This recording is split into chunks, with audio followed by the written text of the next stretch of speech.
Hello friends, नमस्कार। हम देखिए आज पॉलिटिकल साइंस सब्जेक्ट के एमसीक्यू सॉल्व करेंगे। और ये जो एमसीक्यू क्वेश्चन है अपने, ये यूपीएससी 2024 का एग्जाम होने वाला है, उसके हिसाब से हम सॉल्व करेंगे।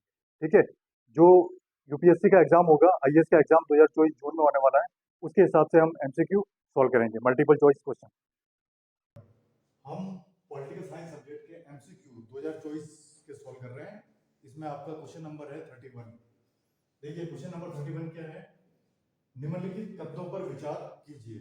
इसमें आपको दो स्टेटमेंट दिए गए, दो कथन दिए गए, उन दोनों को पढ़ना है, फिर उसके बाद आपको राइट आंसर बताना है। तो जो सबसे पहली कंडीशन है, जन प्रतिनिधित्व अधिनियम राजनीतिक दलों के साथ आंतरिक चुनावों को अनिवार्य करता है। फर्स्ट नंबर कंडीशन तो ये है। सेकंड कंडीशन है, आरपीए के तहत पंजीकरण के लिए आवेदन करने वाले दलों के लिए चुनाव आयोग के दिशा निर्देश में कहा गया है कि आवेदक को दल के संविधान के प्रति जमा करनी चाहिए। ठीक है। क्वेश्चन है आपका, उपयुक्त कथनों में से कौन सा कथन सही है। चार ऑप्शन आपको दिए गए। ऑप्शन नंबर ए केवल एक, ऑप्शन नंबर बी केवल दो, सी ऑप्शन एक व दो दोनों, डी ऑप्शन है तो एक और नहीं दो। क्वेश्चन में था आपका, निम्नलिखित कथनों पर विचार कीजिए। दोनों स्टेटमेंट को पढ़ने के बाद जो आपका राइट आंसर है वो है बी ऑप्शन, यानी दूसरा नंबर, यानी दूसरी कंडीशन ये आपकी सही है। तो आपका ऑप्शन, चुनाव चिन्हों के संदर्भ में निम्नलिखित कथनों पर विचार कीजिए। अब इसमें भी आपको दो कंडीशन दी गई है।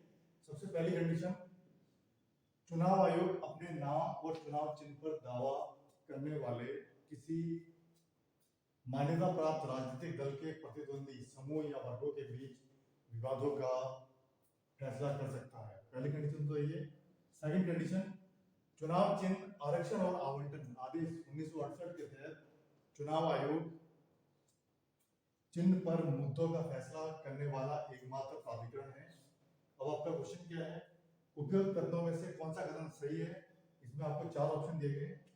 ए ऑप्शन है केवल एक, बी ऑप्शन है केवल दो, सी ऑप्शन है एक व दो दोनों, डी ऑप्शन है न तो एक व न दो। क्वेश्चन आपका क्या था, चुनाव चिन्हों के संदर्भ में निम्नलिखित कथनों पर विचार कीजिए। दोनों स्टेटमेंट को पढ़ने के बाद जो राइट आंसर है वो है आपका सी ऑप्शन, यानी कंडीशन एक और दो दोनों ही सही है। ठीक है। तो सी ऑप्शन, दो कंडीशन दी गई है, दोनों कंडीशन को पढ़ने के बाद फिर आपको राइट आंसर बताना है। सबसे पहली कंडीशन क्या है, स्टालिन ने अपने शेष कैबिनेट के साथ 7 मई 2021 को मुख्यमंत्री के रूप में शपथ ली। ठीक है। सबसे पहली कंडीशन।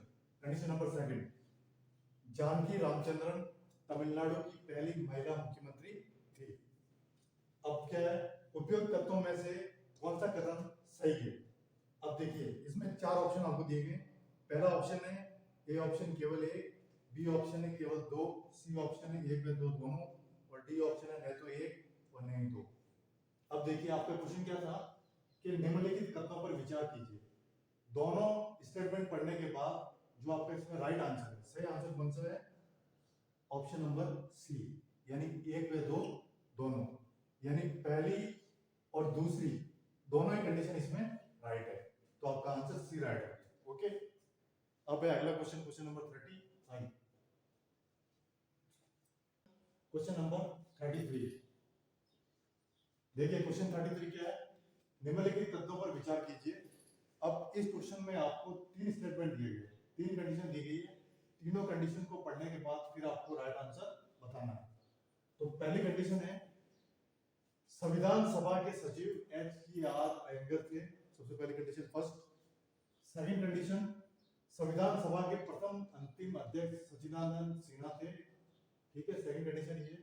थर्ड कंडीशन, संविधान में मूल प्रस्तावना त्योहार राममनोहर सिन्हा द्वारा प्रकाशित, सुशोभित और अलंकृत है। ये आपकी तीनों कंडीशन हो गई। अब देखिए उपयुक्त कथनों में से कौन सा कथन सही है। इसमें आपको चार ऑप्शन दिए गए।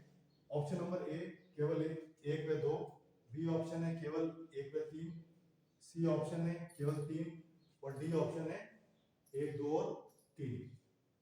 तो तीन, अब क्वेश्चन था निम्नलिखित कथनों पर विचार कीजिए, यानी तीनों स्टेटमेंट को पढ़ने के बाद हमें राइट आंसर बताना है।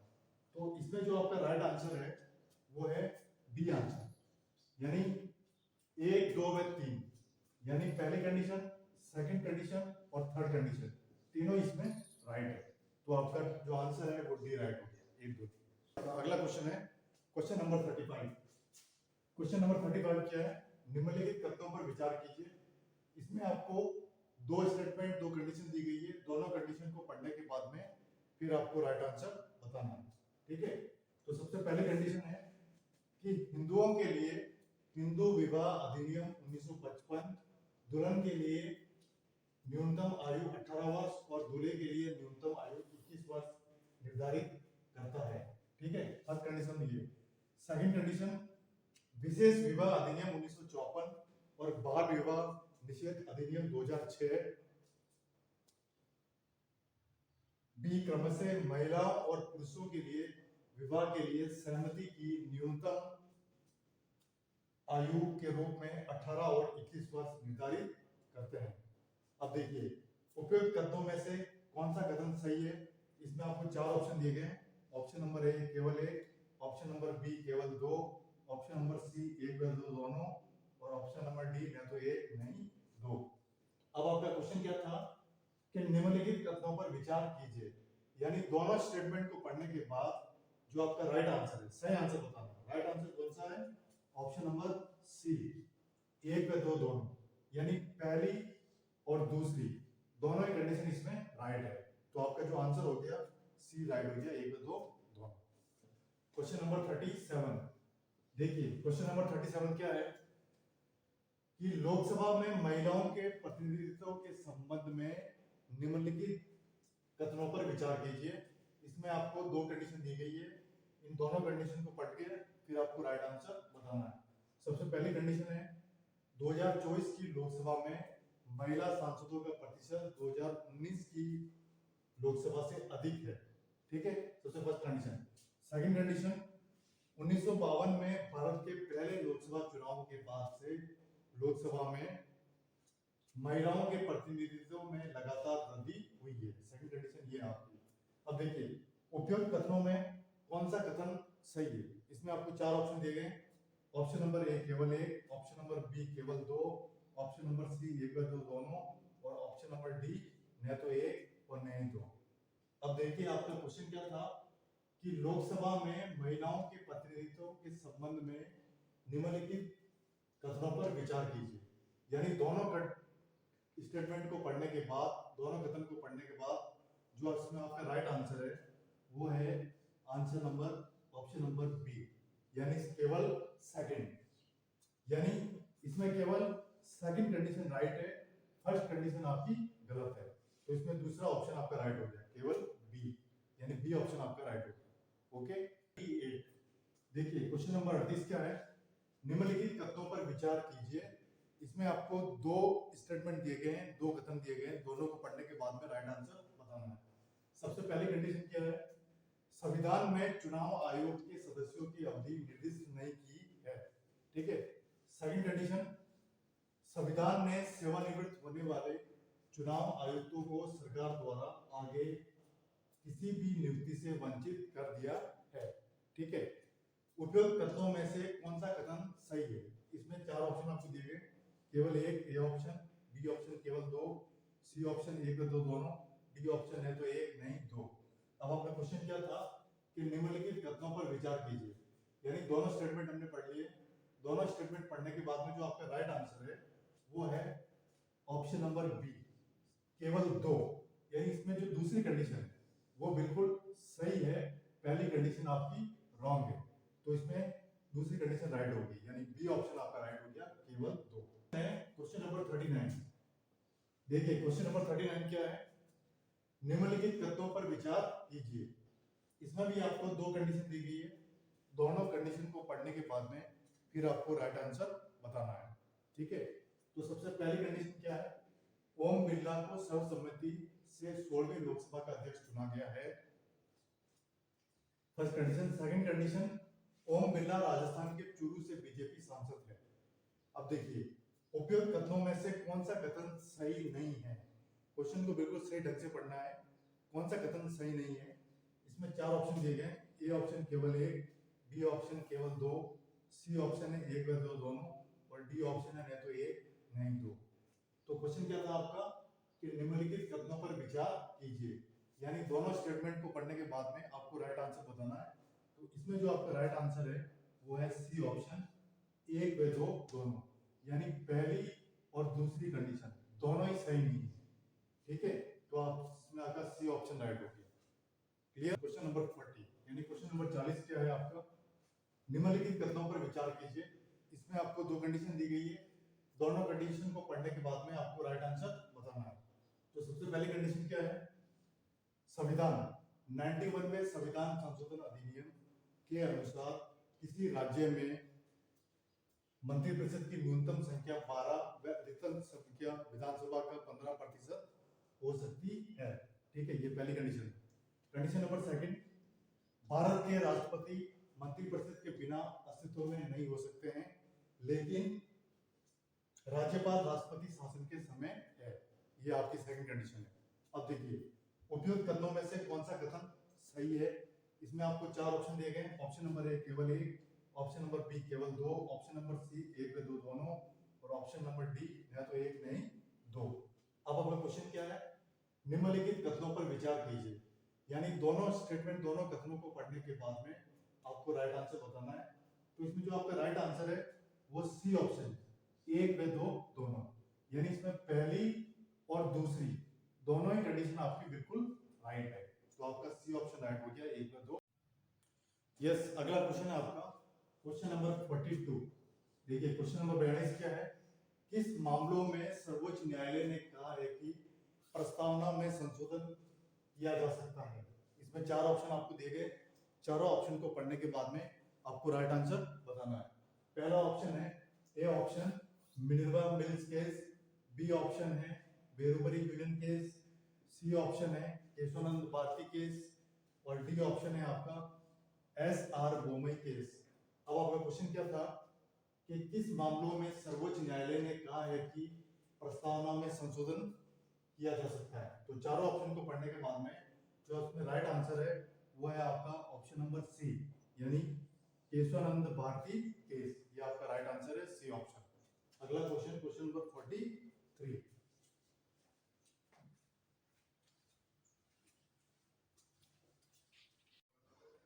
यस, अगला क्वेश्चन, क्वेश्चन नंबर 43। देखिए क्वेश्चन नंबर 43 क्या है, राज्य चुनाव आयोग के संबंध में राज्यपाल की क्या शक्तियां हैं, निम्नलिखित कथनों पर विचार कीजिए। इसमें आपको तीन कंडीशन दी गई है, तीनों कंडीशन को पढ़ने के बाद में आपको राइट आंसर बताना है। सबसे पहली कंडीशन क्या है, वह राज्य चुनाव आयोग को हटा सकता है। नंबर सेकंड कंडीशन, वह राज्य चुनाव आयोग के कार्यालय का कार्यकाल तय करता है। नंबर थर्ड कंडीशन, वह राज्य चुनाव आयुक्त नियुक्त नहीं कर सकता है। ठीक है, तीनों कंडीशन हो गई। अब देखिए उपयुक्त कथनों में से कौन सा कथन सही है। इसमें चार ऑप्शन आपको दिए गए। ऑप्शन नंबर ए केवल एक व दो, ऑप्शन नंबर बी दो या तीन, ऑप्शन नंबर सी केवल दो, ऑप्शन नंबर डी एक व तीन। अब आपका क्वेश्चन क्या था कि राज्य चुनाव आयुक्त के संबंध में राज्यपाल की क्या शक्तियां हैं, निम्नलिखित कथनों पर विचार कीजिए। तीनों स्टेटमेंट को पढ़ने के बाद में जो आपका राइट आंसर होगा वो क्या होगा, इसमें आपका राइट आंसर होगा ऑप्शन नंबर सी, केवल दो, यानी सिर्फ दूसरी कंडीशन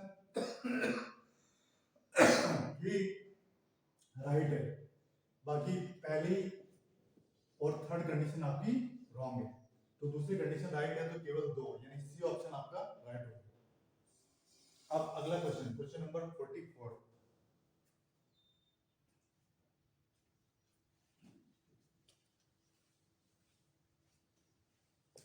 नंबर 41 क्या है, संविधान के किस संशोधन ने आईसीएस अधिकारियों के विशेष विशेषाधिकारों को समाप्त कर दिया है और संसद को उनकी सेवा शर्तों को निर्धारित करने का अधिकार दिया।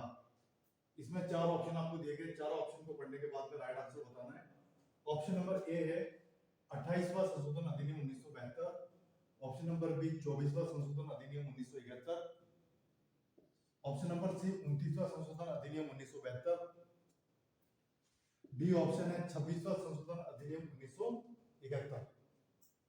अब देखिए इसका आंसर क्या होगा। सबसे पहला आपका क्वेश्चन क्या था कि संविधान के किस संशोधन ने आईसीएस अधिकारियों के विशेष विशेषाधिकारों को समाप्त कर दिया है और संसद को उनकी सेवा शर्तों को निर्धारित करने का अधिकार दिया है। तो इन चारों ऑप्शन को पढ़ने के बाद में जो आपका राइट आंसर है वो है ऑप्शन नंबर ए, यानी 28वां संशोधन अधिनियम 1972। ये आपका राइट आंसर है ऑप्शन नंबर ए। देखिए क्वेश्चन नंबर 44 क्या है। निम्नलिखित में से कौन सा ग्राम न्यायालयों की स्थापना के कारण थे। अब इसमें भी आपको तीन कंडीशन दी गई है, तीनों कंडीशन को पढ़ के फिर आपको राइट आंसर देना है। सबसे पहले कंडीशन क्या है, गरीबों और वंचितों की न्याय तक पहुंच। नंबर सेकंड कंडीशन, भारत के विधि आयोग ने ग्राम न्यायालय पर अपनी 124वीं रिपोर्ट में ग्राम न्यायालयों की स्थापना का झुकाव दिया। नंबर थर्ड कंडीशन, गरीबों को न्याय उनके द्वार पर। ठीक है, अब क्या है, नीचे दिए गए कुछ से सही विकल्प का चयन करें। इसमें आपको चार ऑप्शन दिए गए, केवल एक option number A, B option केवल 1 व 2, सी ऑप्शन केवल 2 व 3, डी ऑप्शन 1 2 3।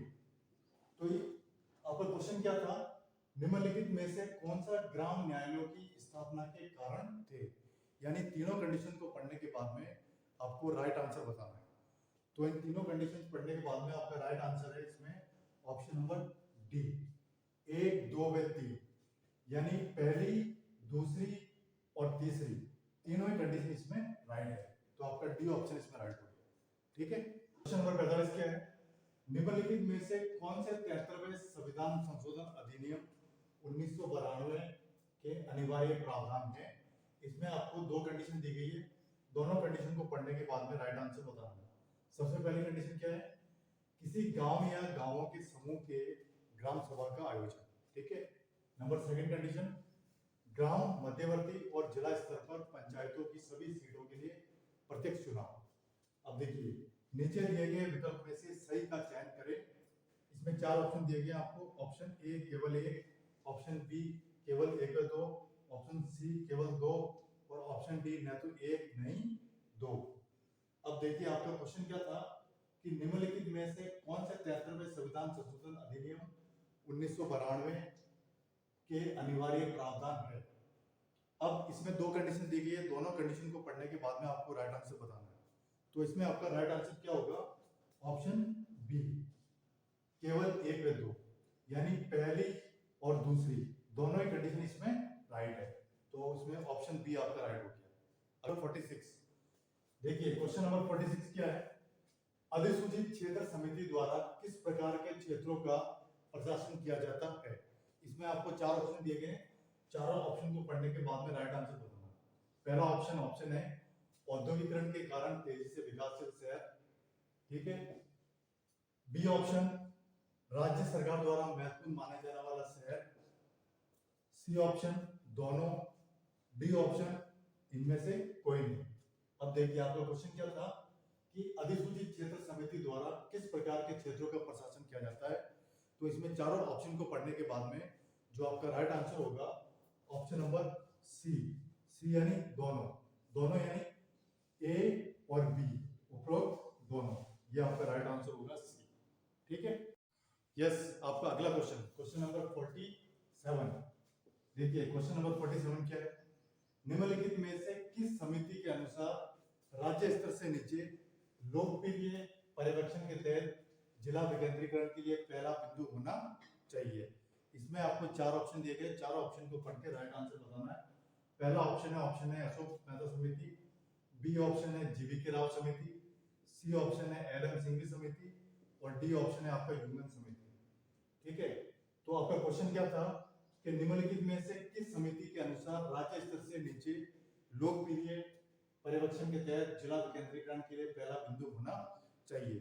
तो चारों ऑप्शन को पढ़ने के बाद में जो आपका राइट आंसर है इसमें ऑप्शन नंबर ए, यानी अशोक मेहता समिति, ये आपका राइट आंसर है ऑप्शन नंबर ए। देखिए क्वेश्चन नंबर 48 क्या है, नेशनल ग्रीन ट्रिब्यूनल का मुख्यालय कहाँ है। इसमें आपको चार ऑप्शन दिए गए, चारों ऑप्शन को पढ़ने के बाद में राइट आंसर बताना है। पहला ऑप्शन है आपका option number A Mumbai, option number B Chandigarh, option number C Jaipur option number D Nai Delhi. अब देखिए आपका क्वेश्चन क्या था कि नेशनल ग्रीन ट्रिब्यूनल का मुख्यालय कहाँ है। तो इसमें चारों ऑप्शन को पढ़ने के बाद में जो आपका राइट आंसर है ऑप्शन नंबर डी यानी नई दिल्ली। नई दिल्ली आपका आंसर। अगला क्वेश्चन, क्वेश्चन नंबर 49। देखिए क्वेश्चन नंबर 49 क्या है, निम्नलिखित में से किस अधिनियम के कारण राज्य सूचना आयोग का गठन हुआ। ठीक है, इसमें आपको चार ऑप्शन दिए गए, चारों ऑप्शन को पढ़ने के बाद में राइट आंसर बताना है। पहला ऑप्शन, ऑप्शन नंबर ए 2005 की सूचना का अधिकार अधिनियम। ऑप्शन नंबर बी 2010 की सूचना का अधिकार अधिनियम। ऑप्शन नंबर सी 2012 की सूचना का अधिकार अधिनियम। ऑप्शन नंबर डी 2015 की सूचना का अधिकार अधिनियम। अब देखिए इसमें आपका आंसर क्या होगा। सबसे पहले तो आपका क्वेश्चन क्या था, निम्नलिखित में से किस अधिनियम के कारण राज्य सूचना आयोग का गठन हुआ। तो इसमें चारों ऑप्शन को पढ़ने के बाद में जो आपका राइट आंसर है वो है ऑप्शन नंबर ए यानी 2005 की सूचना का अधिकार अधिनियम। ये क्वेश्चन नंबर 50 क्या है, निम्नलिखित में से किस भाषा को शास्त्रीय भाषा का दर्जा दिया गया है। इसमें आपको चार कंडीशन दी गई है, चारों कंडीशन को पढ़ के राइट आंसर बताऊंगा। सबसे पहली कंडीशन है तमिल, सेकंड कंडीशन है संस्कृत, थर्ड कंडीशन है कन्नड़ और फोर्थ कंडीशन है मलयालम। अब देखिए नीचे दिए गए कुछ से सही विकल्प का चयन करें। इसमें आपको चार ऑप्शन दिए गए हैं। पहला ऑप्शन ए ऑप्शन केवल 1 व 2, बी ऑप्शन 1 व 3, सी ऑप्शन है 1 2 व 3, डी ऑप्शन है 1 2 3 व 4। क्वेश्चन क्या था आपका, निम्नलिखित में से किस भाषा का शास्त्रीय भाषा का दर्जा दिया गया है, यानी किस भाषा को शास्त्रीय भाषा का दर्जा दिया गया है। तो चारों कंडीशन को पढ़ के जो आपका राइट आंसर है उसमें आंसर ऑप्शन नंबर आपका डी यानी 1 2 3 4 यानी पहली, सेकंड और थर्ड और फोर्थ चारों को शास्त्रीय भाषा का दर्जा दिया गया है। तो इसमें आपका डी ऑप्शन राइट हो गया। ठीक है, 52 क्या है, तिलक के होम रूल आंदोलन के संदर्भ में निम्नलिखित कथनों पर विचार कीजिए। इसमें आपको तीन स्टेटमेंट दिए गए, तीन कंडीशन दी गई है, तीनों को पढ़ने के बाद में राइट आंसर बताना है। सबसे पहली कंडीशन क्या है, लोकमान्य तिलक की होम रूल लीग ने बॉम्बे शहर पर विशेष ध्यान देने के साथ महाराष्ट्र, कर्नाटक और मध्य प्रांत में कार्य किया। ठीक है, first condition. Second condition, home rule league आंदोलन के दौरान तिलक ने भाषाई राज्यों के गठन का प्रस्ताव किया। ठीक है, सेकंड कंडीशन ये। Third condition, CP Ramaswamy Iyer और जॉर्ज अरोडेल ने तिलक की लीग के लिए कार्य किया। ठीक है, ये तीन कंडीशन है। अब उपयुक्त कथनों में से कितने सही है। इसमें चार ऑप्शन दिए गए आपको। पहला ऑप्शन ए केवल 1, बी ऑप्शन केवल 2, सी ऑप्शन सभी तीनों और डी ऑप्शन है कोई नहीं। अब देखिए क्वेश्चन आपका क्या था कि तिलक के होम रूल आंदोलन के संदर्भ में निम्नलिखित कथनों पर विचार कीजिए। अब तीनों कंडीशन पढ़ने के बाद में ये आपसे पूछ रहा है कि इसमें राइट कौन सा है। तो इसमें जो देखिए आपका राइट आंसर है वो है ए ऑप्शन यानी केवल ए, यानी जो पहली कंडीशन है ये बिल्कुल राइट है।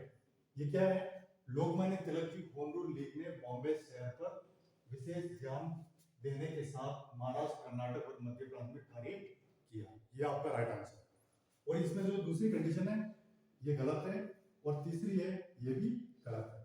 ठीक है, तो इसका राइट आंसर आपका ए ऑप्शन होगा। क्वेश्चन नंबर 53 देखिए, क्वेश्चन नंबर 53 क्या है, ब्रिटिश काल के दौरान पूर्वोत्तर भारत के जनजातीय आंदोलन के संदर्भ में निम्नलिखित कथनों पर विचार कीजिए। इसमें भी आपको दो स्टेटमेंट दिए गए हैं, दो कंडीशन दी गई है, दोनों को पढ़ने के बाद में राइट आंसर बताना है।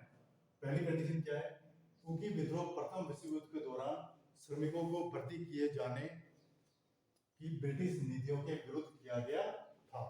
पहली कंडीशन तो ये है। सेकंड कंडीशन, सत्याग्रह आंदोलन 1917-19 में कुकी हिंसा के दौरान अंग्रेजों द्वारा उनकी रक्षा करने में विफल रहने के विरोध में किया गया था।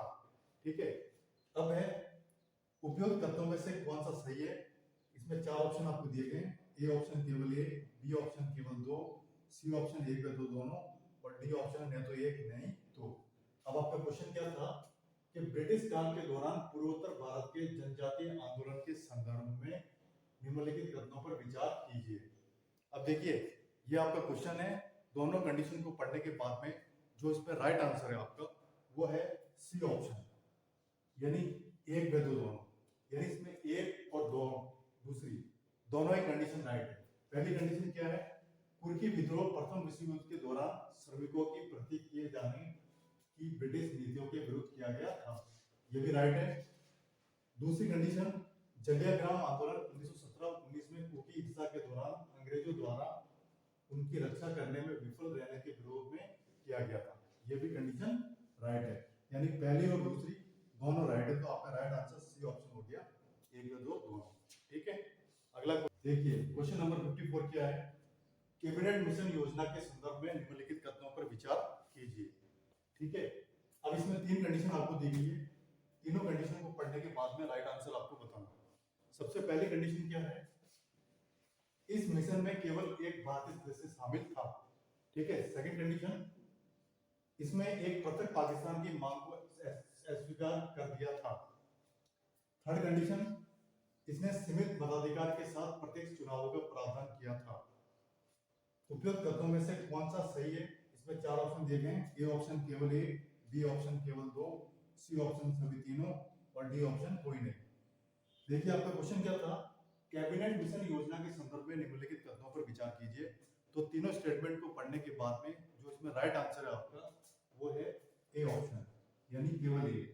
यानी इसमें जो पहली कंडीशन है ये बिल्कुल राइट है।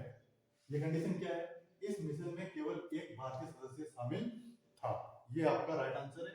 बाकी जो दूसरी कंडीशन है और तीसरी कंडीशन है दोनों ही गलत है। ठीक है, ये आपका हो गया क्वेश्चन नंबर। देखिए क्वेश्चन नंबर 55 क्या है, माले मिंटो सुधारों के संदर्भ में निम्नलिखित कथनों पर विचार कीजिए। इसमें आपको 4 कंडीशन दी गई है, चारों कंडीशन को पढ़ने के बाद में राइट आंसर बताना है। तो फर्स्ट कंडीशन क्या है आपकी, भारतीयों को विभिन्न विधान परिषदों के चुनाव में भाग लेने की अनुमति दी गई थी। सेकंड कंडीशन, एक भारतीय को गवर्नर जनरल की कार्यकारी परिषद का सदस्य नियुक्त किया जाना था। थर्ड कंडीशन, इसने भारतीय विधायी संरचना में द्विसदनीयता की शुरुआत की। फोर्थ कंडीशन, इसके अंतर्गत पहली बार भारतीय राज्य सचिव की परिषद में 2 भारतीयों को शामिल किया गया। ठीक है, उपयुक्त कथनों में से कितने सही है, इसमें 4 ऑप्शन दिए गए आपको, ए ऑप्शन केवल 1, बी ऑप्शन केवल 2, सी ऑप्शन केवल 3 और डी ऑप्शन सभी चारों। तो आपका क्वेश्चन क्या था, माले मिंटो सुधारों के संदर्भ में निम्नलिखित कथनों पर विचार कीजिए। तो इसमें चारों स्टेटमेंट को पढ़ने के बाद में जो इसमें आपका राइट आंसर है, राइट आंसर बताना है। तो राइट आंसर है आपका बी ऑप्शन, यानी केवल 2।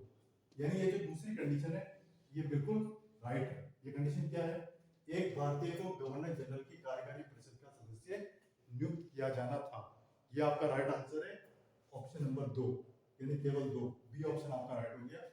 और इसमें पहली कंडीशन है ये गलत है, थर्ड कंडीशन ये भी गलत है, फोर्थ कंडीशन ये भी गलत है। ठीक है, 46 देखिए क्वेश्चन नंबर 56 क्या है, निम्नलिखित में कारणों में से कौन से 1943 के बंगाल अकाल के लिए उत्तरदायी नहीं थे। क्वेश्चन को सही पढ़ना है, नहीं थे। ठीक है, इसमें 3 कंडीशन आपको दी गई है, तीनों कंडीशन को पढ़ने के बाद में फिर आपको राइट आंसर बताना है। तो सबसे पहली कंडीशन क्या है, मिदनापुर में विनाशकारी चक्रवात का आना। सेकंड कंडीशन, ब्रह्मा से चटगांव में शरणार्थियों का आगमन। थर्ड कंडीशन, ब्रह्मा से आयातित चावल पर रोक लगाना।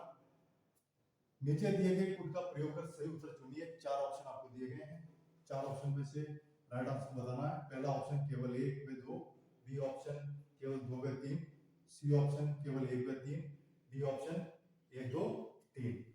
अब देखिए आपका क्वेश्चन क्या था, निम्नलिखित कारणों में से कौन से 1943 के बंगाल अकाल के लिए उत्तरदायी नहीं थे। ठीक है, तो तीनों स्टेटमेंट को पढ़ने के बाद में जिसमें जो आपका राइट आंसर है वो है ऑप्शन नंबर डी, यानी 1 2 3, यानी पहली, दूसरी और तीसरी तीनों ही कंडीशन इसमें राइट है। पहली कंडीशन क्या है, मिदनापुर में विनाशकारी चक्रवात का आना। दूसरी कंडीशन, ब्रह्मा से चटगांव में शरणार्थियों का आगमन।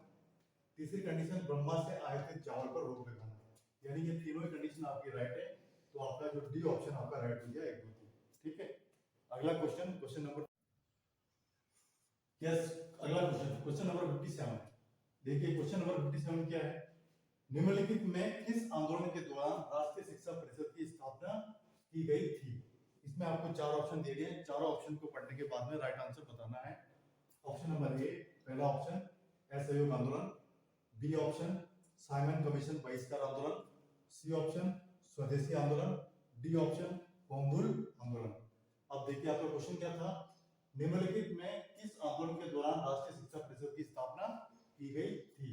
तो चारों ऑप्शन को पढ़ने के बाद में जो इसमें राइट आंसर है आपका ऑप्शन नंबर सी। सी क्या है, स्वदेशी आंदोलन, यानी स्वदेशी आंदोलन आपका राइट आंसर है। यस, अगला क्वेश्चन, क्वेश्चन नंबर 58। देखिए क्वेश्चन नंबर 58 क्या है, भारत छोड़ो आंदोलन के दौरान निम्नलिखित में से कौन सी घटना या घटनाएं या गतिविधियां देखी गई थी। ठीक है, इसमें आपको तीन कंडीशन दी गई है, तीनों कंडीशन को पढ़ने के बाद में राइट आंसर बताना है। सबसे पहले कंडीशन क्या है, एक बड़ा किसान विद्रोह। सेकंड कंडीशन, शहरी क्षेत्रों में हड़ताल, बहिष्कार और धरने के रूप में विद्रोह। थर्ड कंडीशन, क्रांतिकारी एवं भूमिगत गतिविधियां। नीचे दिए गए पुट का प्रयोग कर सही उत्तर चुनिए। इसमें आपको चार ऑप्शन दिए गए हैं, चारों ऑप्शन को पढ़ने के बाद में राइट आंसर बताना है। ए ऑप्शन है केवल 1 व 2, बी ऑप्शन है केवल 2 व 3, सी ऑप्शन है केवल 3 और डी ऑप्शन है 1 2 3। अब आपका क्वेश्चन क्या था, भारत छोड़ो आंदोलन के दौरान निम्नलिखित में से कौन सी घटनाएं या गतिविधियां देखी गई थी।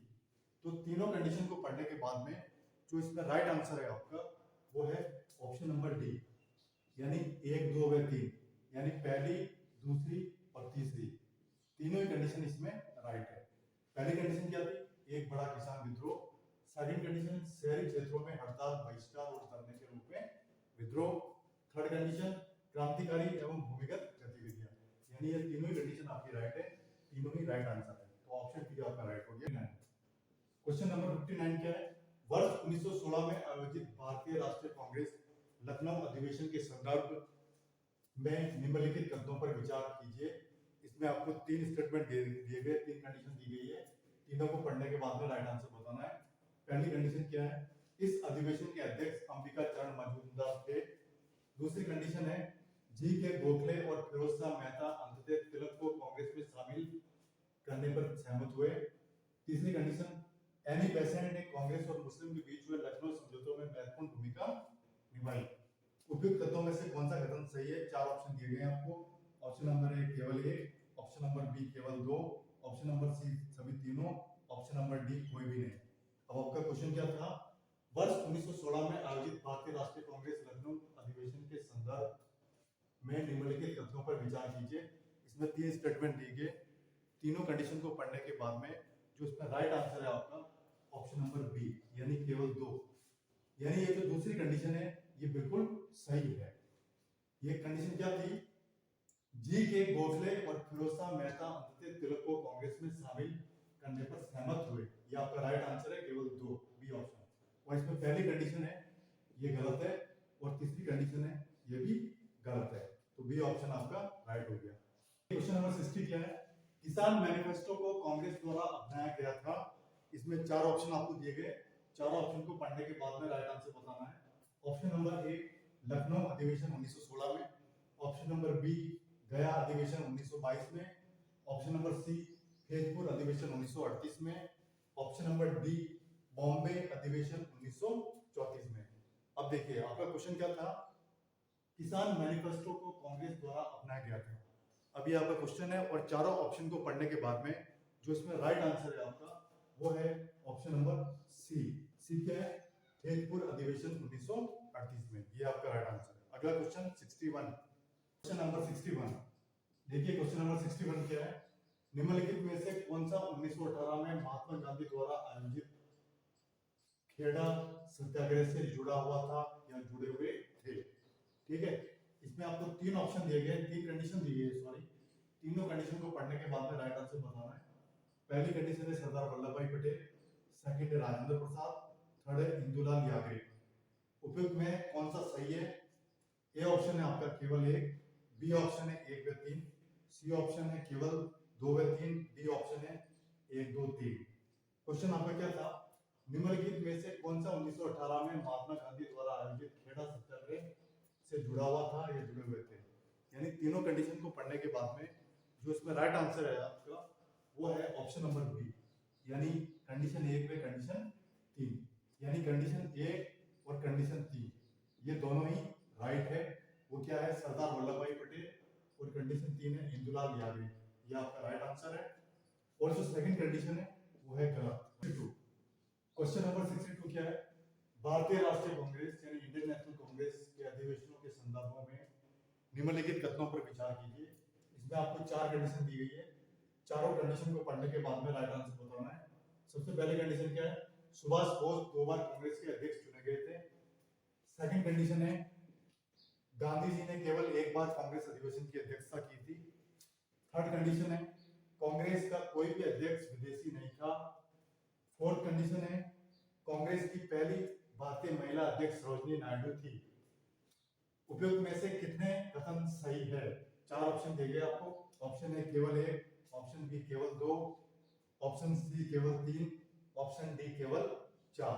क्वेश्चन आपका क्या था, भारतीय राष्ट्रीय कांग्रेस आईएनसी के अधिवेशनों के संदर्भ में निम्नलिखित कथनों पर विचार कीजिए। इसमें आपको 4 स्टेटमेंट दिए गए। चारों कंडीशन पढ़ने के बाद में जो आपका राइट आंसर है वो है ऑप्शन नंबर सी, यानी केवल 3। यानी ये जो तीसरी कंडीशन है ये बिल्कुल राइट है। वो क्या है, कांग्रेस का कोई भी अध्यक्ष विदेशी नहीं था। यह आपका राइट आंसर है, सी ऑप्शन।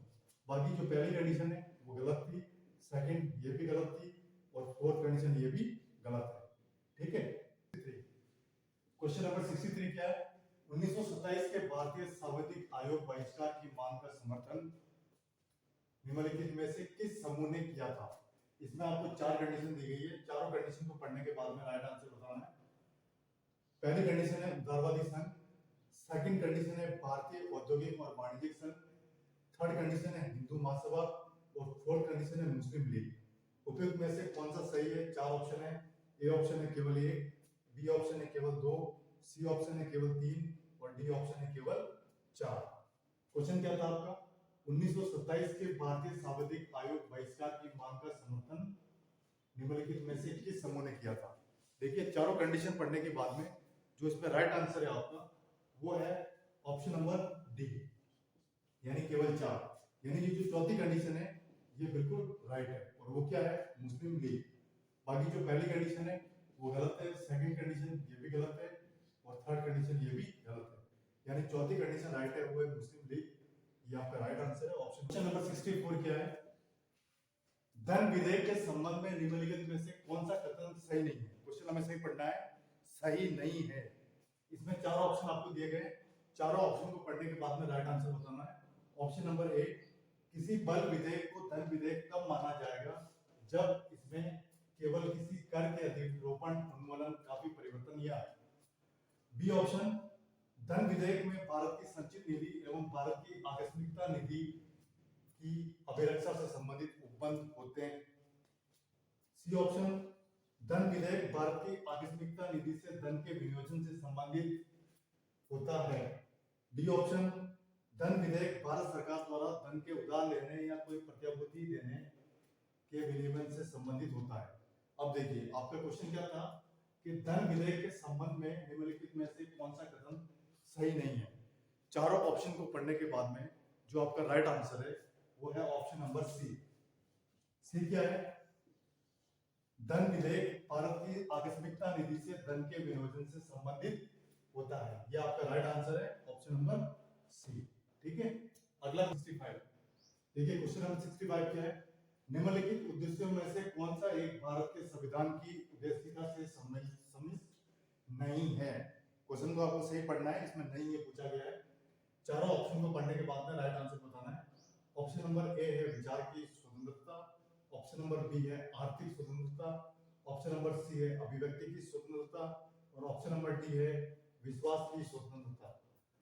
तो आपका क्वेश्चन क्या था कि निम्नलिखित उद्देश्यों में से कौन सा एक भारत के संविधान की उद्देशिका से समाविष्ट नहीं है? तो इन चारों ऑप्शन को पढ़ने के बाद में जो इसमें राइट आंसर है आपका वो है ऑप्शन नंबर बी। बी क्या है, आर्थिक स्वतंत्रता। ये आर्थिक स्वतंत्रता आपका बिल्कुल राइट है, तो बी ऑप्शन आपका राइट हो गया। ये हो गया आपका क्वेश्चन नंबर 65। आज की क्लास यहीं तक।